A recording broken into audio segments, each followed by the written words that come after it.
माणसं त्यांच्यासाठी लढत होते, सुलतानासाठी लढत होते आणि त्यांची कत्तल केली याचं कारण काय? त्याचा अपराध काय होता? काहीच अपराध नाही, निरपराध. तरी त्यांची कत्तल झाली. उद्या तुमची कत्तल आहे, जा करा कुर्निसात, घाला मुजरे आणि घ्या मुंडकं उडून.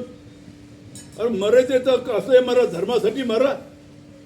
हे जिजामाता का म्हटलं नसेल, हे माझं मत आहे असं, जिजामाता असं का म्हटलं नसेल तर मरायचंच आहे, असंही मरायचं तशी तुमची कत्तल होणार आहे. तर धर्मासाठी मरा. आणि त्याच वर्षी 1629 साली छत्रपती शिवाजी महाराज वडिलांनी शहाजीराजांनी बंड केला आणि स्वतंत्र स्वराज्याची घोषणा केली असेल पहिले तर ती शहाजीराजांनी केली. आणि त्याच्या पाठीमागे जर कोणी असेल तर जिजामाता असेल.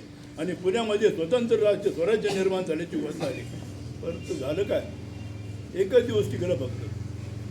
राजाराव नावाचा विजापूरचा सरदार आला आणि त्यांनी संपूर्ण पुण्याची राख रांगोळी केली. संपूर्ण पुणे शहर त्या टायमाला पुणं, पण ते अक्षरशः होळी, घरादाराची पिका पाण्याची होळी झाली, अनेकांची कत्तल झाली, वाडे जळले, किल्ले जाळले, सगळं बेचिराग झालं.